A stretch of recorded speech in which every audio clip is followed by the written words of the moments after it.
Aloha and welcome to Where Do We Go, a podcast where we, as high schoolers, sit down with female professionals in different fields to simply talk story and share with us their experiences, advice, and overall helping us foster female leaders for the future. I'm your host, Kylee Hamamoto, and I'm so glad that you decided to join us today. To learn more about our podcast and previous episodes and speakers, visit our website at www.wegohawaii.org/listen. Our podcast is brought to you by WeGo, a nonprofit organization founded by Kylee Hamamoto with the mission to foster strong and independent female leaders. To learn more about WeGo and ways to support, visit www.wegohawaii.org for more details. Today's episode is a special installment of a college spotlight series of Where Do We Go? Due to many requests by you all who are currently in the college application process, we at WeGo want to help you alleviate stress, get advice, and make the process more manageable by hearing from girls accepted into their dream colleges and how you can too. Hello everyone, my name is Kylee Hamamoto, the founder of WeGo, and today I am joined by Samantha Nakagawa, a student at the US Naval Academy. Today we're starting a brand new series where we will interview college students to help girls navigate through the college admissions process and share some advice with us. So I'll just hand over it now to Samantha, who will introduce herself and share a little bit more about herself. So yeah, go ahead. Thank you, Kylee. Aloha. Yes, my name is Samantha Nakagawa. I'm a rising junior or second class at the United States Naval Academy. I'm currently a chemistry major. I'm in the Glee Club over there. That's a little bit about me, though. Okay, great. So I guess maybe if we want to start and just introduce the whole concept of military academies, especially the Naval Academy for those who don't know anything about them. So, like the benefits and things like that. Okay, so there's a total of 5 military service academies. There's Army, Air Force, Coast Guard, Navy, and Merchant Marine. And the mission of the service academies is basically to commission competent officers in their respective service. So whether you're commissioning as an ensign in the Navy, a second lieutenant in the Army, the academies are designed to challenge you morally, mentally, and physically. And they want to graduate leaders who are ready to meet the demands of the military. The benefits of going to the academies, I think the most well-known one is that the tuition and expenses are covered 100% by the Navy, at least at the Naval Academy. So you'll get all your uniforms, your tailor shop, textbook, food, living, your computer for free. And then on top of that, you get a monthly stipend based on rank. So fourth class receive $125 a month, third class $225, second class $325, and first class $500 a month.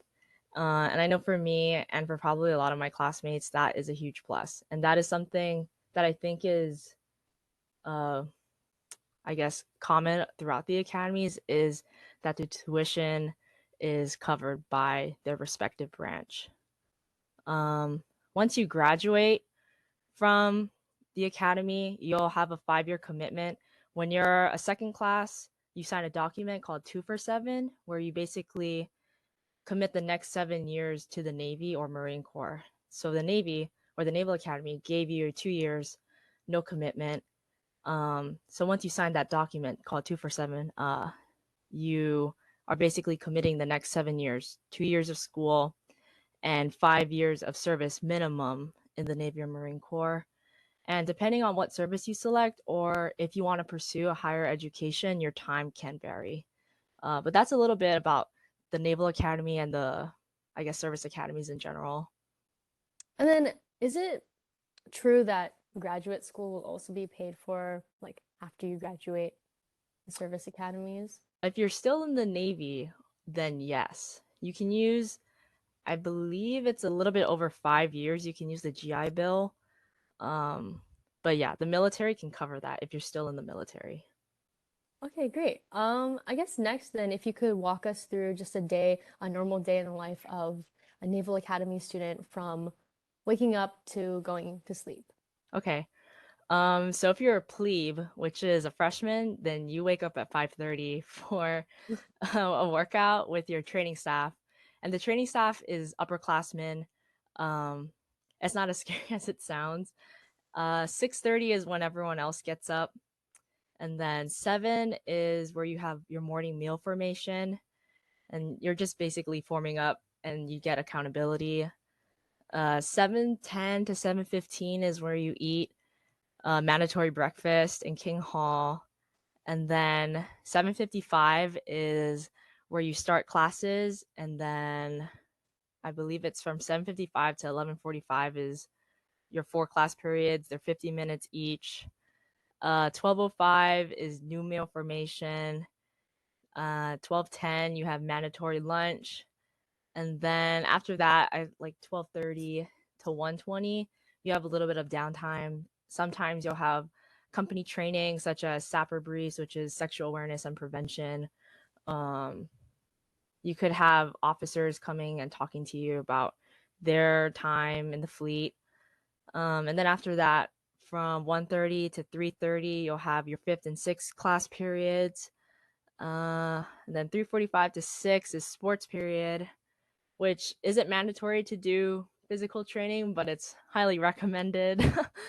And then 6 to 7 ish is evening meal, which isn't mandatory. 8 to 11 or 10 ish is your study period. And then at 11, you sign TAPS, which is just an accountability sheet. But that is an average day for a midshipman. It's pretty jam packed with stuff. Yeah, it seems like it. I guess then if you could walk us through sort of the admission process of getting into the military academies and things that high school students should be doing now or should know in order to get into these colleges. Okay. Um, so the military academy's admissions process is definitely a little bit more complex than a normal civilian college.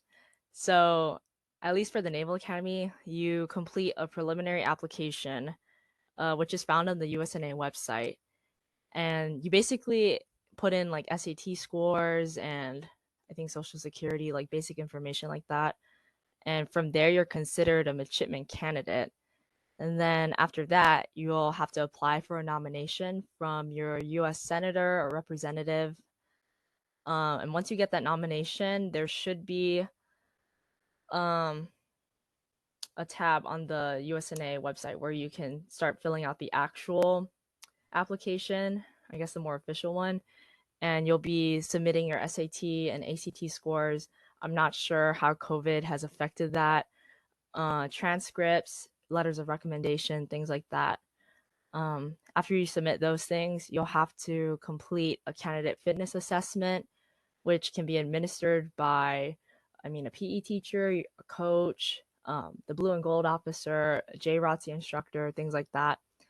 After you complete the CFA, you'll have to complete a Department of Defense medical exam. And then after all of that, you'll have to do an interview with your blue and gold officer. So, yeah, definitely a little bit more than just applying to a normal college. Yeah, so then do you recommend students to do things like JROTC or something similar during high school? I personally was not in JROTC, but I think yes. It's a good environment for high schoolers to foster their character and leadership development. But I wouldn't say that it's mandatory. I know that the academies are looking for well-rounded students. So JROTC is a good extracurricular. Sports, music, community service, things like that are also good things that high schoolers should get involved in. Yeah, and so then I wanted to go a little bit back to the nomination that you get from, the congressman or whatever. Could you go more into like how exactly students would do that? Yeah. Um, so your representative or your senator, they all have websites, and on their website, there should be a tab where it says like candidate interview or something like that. And I think I used email to contact. Some of their websites were a little bit not as developed as others. Mm. I got mine through Ed Case, and I think his website was pretty organized, and he got back to me quickly with the interview. But the interview is pretty straightforward. I don't it was all kind of a blur. But I remember he asked me why there weren't more Kamehameha students applying for the academies, and then he also jokingly asked us why no one was applying for Merchant Marine. Um, but I mean, there were kids there who were really nervous and saying like, Yeah. "Oh, I should have done more practice interviews with my counselor." And I kind of just rolled in there being like, "Oh, okay." But I mean, the most important thing is to be yourself and I mean, take the time to answer the questions. It's nothing too scary. There's like a board of other people there with the representative. I can't really speak on behalf of the senators because once I found out I got my nomination from Ed Case, I was like, okay, I'm good to go. I'm moving on. Yeah. But I mean, yeah, it's nothing to be scared of. Hmm. Okay. Yeah. So then, how do you think students can figure out if they're a good fit for military academies or if, which specific military academy is the best for them, which branch is the best for them? So I guess like I said earlier, the academies are looking for well-rounded people who want to be future leaders and in particular military leaders. I guess the reason I picked Navy was because I didn't want to be stationed in the middle of Kansas. I didn't want to be landlocked. So I guess it's important for high schoolers now to do their research, do their homework on what they want to service select after graduation and pick a military academy based on that. Because I mean, the academic rigors, the physical stuff, I think it's pretty much the same with whatever academy you pick, but it's the jobs that you're going to do after that differ. Right. How did you figure out that the Naval Academy was the best for you compared to like non-military, like civilian colleges? It's a long story.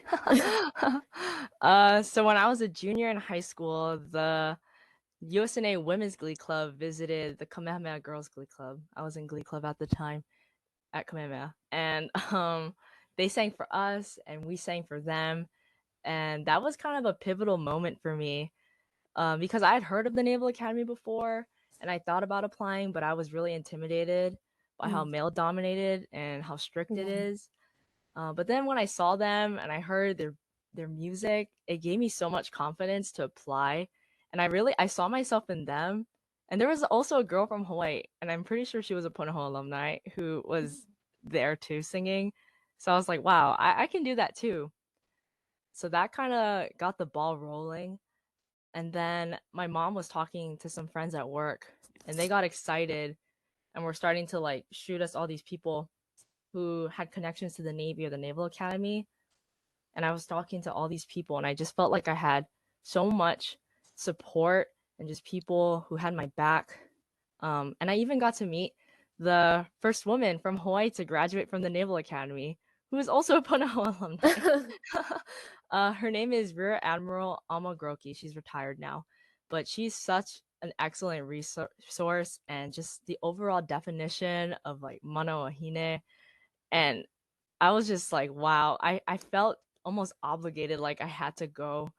Um, but I definitely did feel the pressures of, I guess, like private school and people being like, oh, you need to go Ivy League, or oh, like, what is the military academies? Are you enlisting? Like, all these, like, I guess, questions that kind of felt like I was being put down. And Mm, I know, like, towards the end of January, I think, I found out that I got accepted into the Naval Academy, but I was like, Mom, I think I want to go to Duke instead. yeah. And she was like, what? But she was okay, I'll support you. Um, but I did give it a lot of thought, and thinking about taking on all that debt was just no, thank you.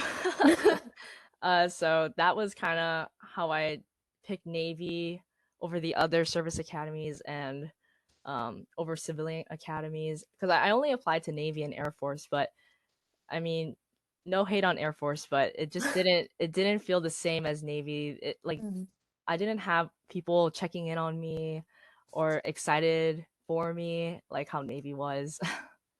yeah. So then, would you actually say that like women are like really sort of underrepresented in the military then, like how you mentioned earlier? Oh, for sure. Yeah. 100%. But it's getting better. The Naval Academy, it's around 33% female. But I know on the enlisted side, it's definitely a lot lower. But I Mhm. know that like being part of the women's glee club has given me that community of strong women to fall back on, and it definitely keeps me sane when I'm surrounded by a lot of guys all the time. Yeah, so then what would your advice be then for girls who are like thinking about it but are sort of like scared seeing how like male dominated the military can be? Don't be scared, go for it.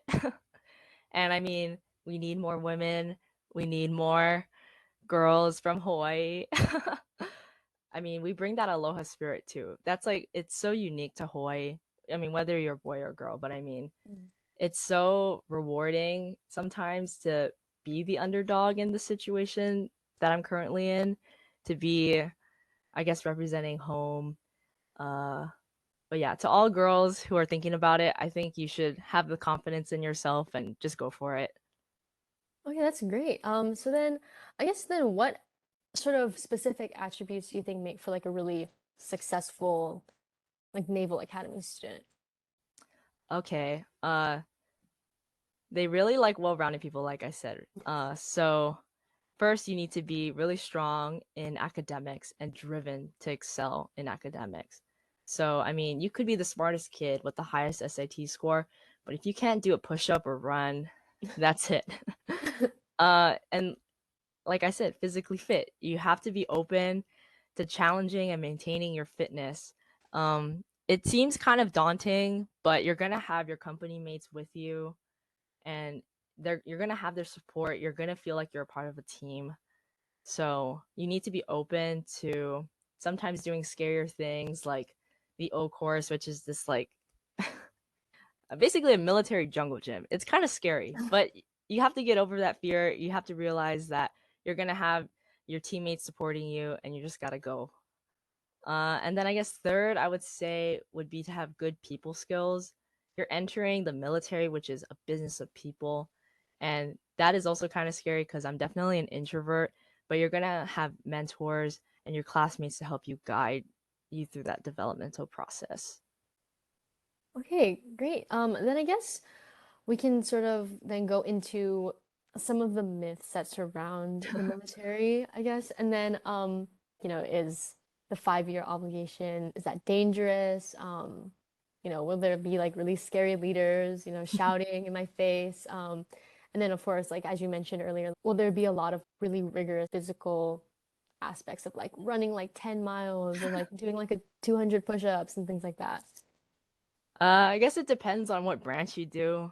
Like as a junior officer, you're gonna be doing a lot of paperwork, and there's always gonna be a physical standard that you're gonna have to meet and maintain. But the more physically demanding branches that you're kind of describing are like the SEALs, EOD, Marine Corps. But again, like it depends on what you do. And then as it goes for scary leaders, I mean, you're gonna encounter all different types of officers and senior enlisted leaders in the fleet, but you're just gonna have to roll with the punches. And like I've had really good officers and senior enlisted leaders, but I've also have encountered really bad ones. So you just have to take the experiences, see what you like in their leadership style, and kind of go forward with that. Mhm. What about for the 5-year obligation? Because I know a Mhm, lot of people sort of get a little deterred from the military academy because of that like 5-year obligation to go out and serve in the military afterwards. mhm. I was definitely deterred too because of Mhm. the 5-year obligation. Because my goal at the end of the day is to go into medical, and I saw that 5-year obligation kind of as like a block in the path to Yeah. where I want to be. But I gave it a lot of thought, and I recently did a training. I'm going backwards. I did a training last summer called ProTramed, where we got to experience four of the naval branches. So we had Navy Air, submarines, Marine Corps, and surface warfare. And after kind of getting a little taste of what the fleet can be, I was like, okay, I think the 5-year obligation isn't as bad Mhm. as it sounds. I think doing something 5 years post graduation can give me like the time to experience the fleet, do something different that's not medical, kind of get a break from that, and do something that's so unique that no other civilian college can really offer post graduation. Um, yeah, so I definitely am a little bit biased now because I've I've been at the academy, but the 5-year obligation to me now doesn't seem as scary.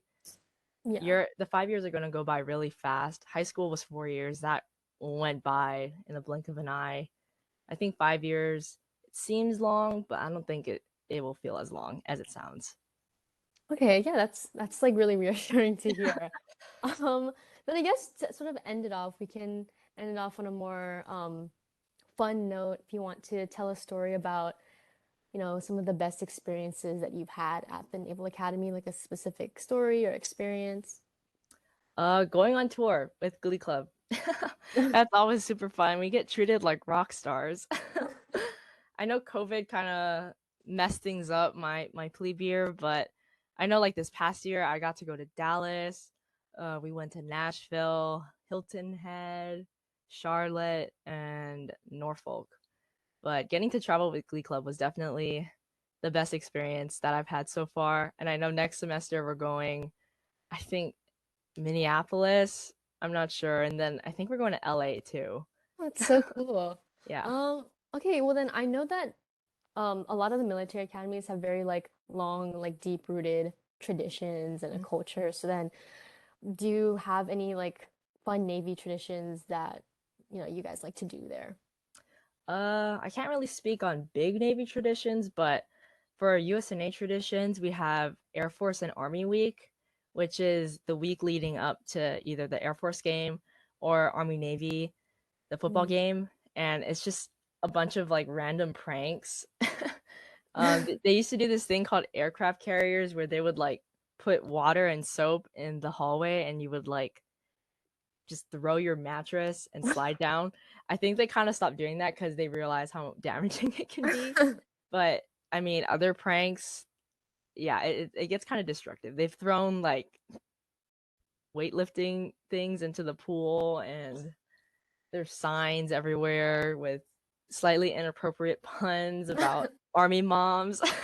And then what else is there? There's Herndon, which when you're a plebe, that's like kind of the last thing you do before you, I guess, rank up. Where Herndon is like this monument on campus, and they just put lard and fat all over it, and it's like your entire class, and you basically have to like climb the monument as a class to switch the Dixie cup, which is like your little plebe Popeye the Sailor looking hat, and Uh-huh. you put on the midshipman cover, and that kind of is like the symbolic, like, oh, we're not plebes anymore. So that one is really cool. There's sea trials, which you also do as a plebe, and that's like a 14-hour training evolution where you're like running, you're lifting ammo cans, you're pushing tires, you're doing the e-course. It's chaotic, but once you finish it, it's like, oh, I did it. uh, what else? Oh, and then second class year, your junior year, you have ring dance, which is kind of like military college prom, where you're just celebrating that you got your class ring. Mm. But that's just, I guess, a tidbit of some of the Naval Academy traditions. Oh, that sounds so fun. I hope a lot of girls will want to go to the Naval Academy after hearing that. Yeah. But yeah, I think that's pretty much it for the questions that were sent in and some of the questions that I had about the military academies. But yeah, thank you so much for taking the time to meet with us and answer some of our questions today. Yeah, no problem. Mahalo for tuning in to today's episode. We hope you were able to gain valuable insight from our wonderful speaker today. We hope you have a great rest of your day and tune in next time. This is Kylie, signing off. We'll see you in the next one.